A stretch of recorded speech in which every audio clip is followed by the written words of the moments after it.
Once upon a time, in a small village, there lived a humble man named Ananda. His wife, beautiful and gentle, was named Seema. Ananda loved her deeply, but Seema grew restless with their quiet life and became enchanted with a mysterious traveler. She decided to elope with him, leaving behind her reserved husband. Before leaving, Seema sought out an old monk, pleading, "When I'm gone, please place a body in my home and tell Ananda that I've passed away." The old monk agreed. Seema's plan worked. While Ananda was away, the monk brought a body and placed it in their home. When Ananda returned, the monk sorrowfully informed him, "Ananda, your wife has passed away." In shock, Ananda approached the body, his heart breaking as tears streamed down his face. He prepared a pyre, gathered oil and wood, and performed the cremation. He collected the ashes, carrying them close as though they were his only solace. Years passed, and Seema, weary of her life with her lover, recalled Ananda's kindness and decided to return. Upon entering their old home, she found Ananda still in mourning. Smiling, she said, "Ananda, I'm back. It's me, your wife." But Ananda's face hardened, and he replied, "No, you're an impostor. My wife is dead. Who are you?" Seema tried to explain, but Ananda was resolute in disbelief. Desperate, she sought the old monk, who nodded thoughtfully upon hearing her plight. The monk said, "I can help prove your identity, Seema, but understand, choices and lies shadow us all our lives." Ananda stood aside, watching them with suspicion, his eyes heavy with sorrow. Seema begged the monk, "Please tell Ananda, I am truly his wife, Seema." With a deep sigh, the monk turned to Ananda and said, "Ananda, this is indeed your wife, Seema. She asked me to help free her from your marriage years ago, but over time, her attachment faded, and now she wishes for your forgiveness." Ananda's expression only grew darker. "My wife is gone. You yourself told me so, monk. I cremated her remains and kept her ashes by my side, day and night. Now, you say she merely left me.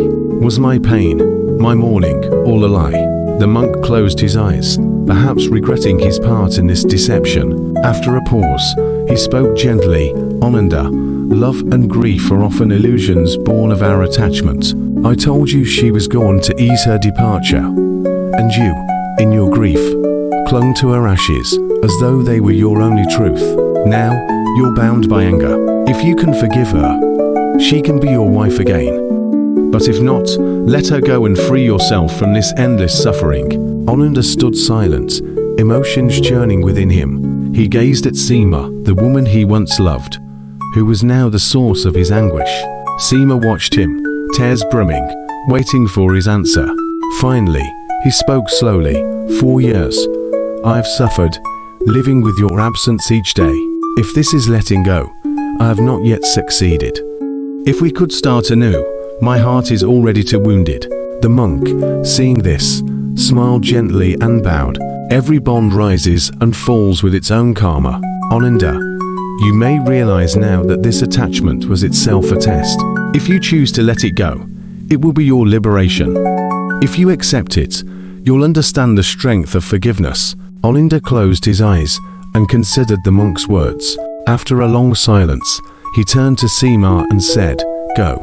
You were once my beloved, but now I must make peace with my own pain."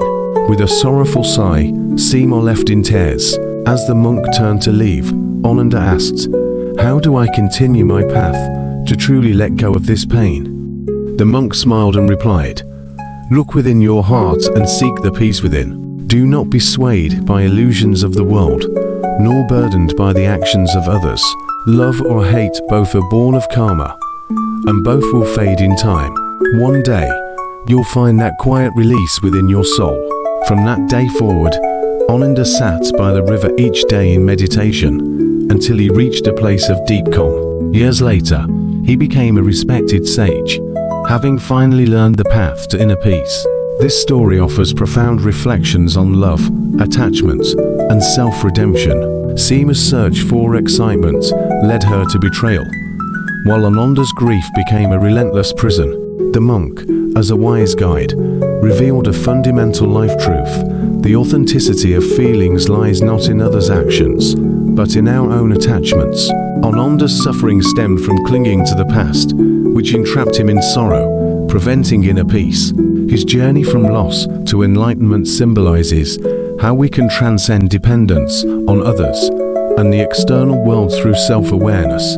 The monk's insight carries a wisdom from Buddhism. Love and attachment are merely products of karma's ebb and flow, and only by releasing our attachments can we find true tranquility. In the end, Ananda chose not simple forgiveness or reunion, but reconciliation with his own emotions, a true mark of his growth. Through self-forgiveness, he freed himself from the chains of attachment and found inner peace. This story reminds us that true letting go isn't about fleeing the past, but finding contentment within. As the monk taught, the world is an illusion. Only by finding harmony within can we experience true liberation. Every relationship can be part of our journey, yet true maturity is finding a calm that transcends the tides of love and hate.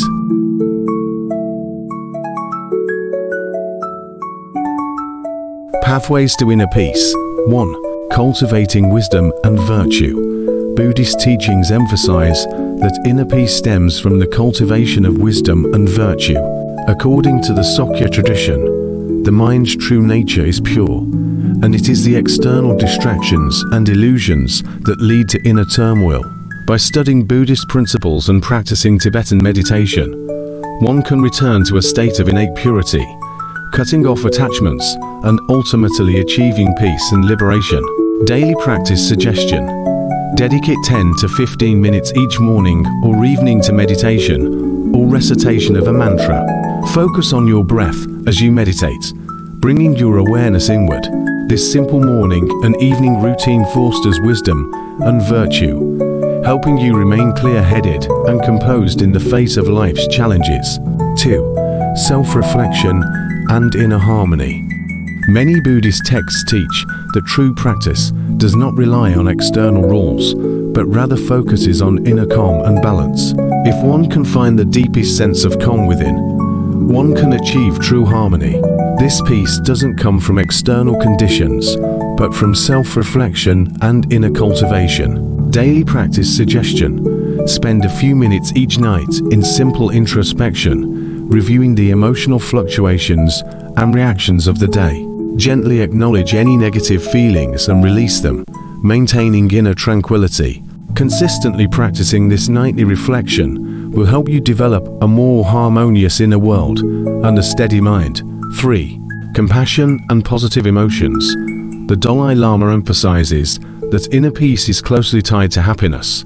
True joy comes not from sensory pleasures alone, but from love and compassion toward others. Cultivating positive emotions, particularly compassion, helps dispel negative feelings like fear and anxiety, leading to a sustained state of peace. Daily practice suggestion. Each day, spend a few minutes in loving-kindness meditation. Visualize someone you care about, sending them thoughts of love and well-being, and gradually extend these blessings to others, including strangers. Developing this positive emotional outlook will enhance your own inner joy, allowing you to maintain a compassionate and positive mindset throughout the day. These practices not only guide you toward achieving peace in daily life, but also help you grow in wisdom and compassion, gradually leading to a deep and lasting inner harmony.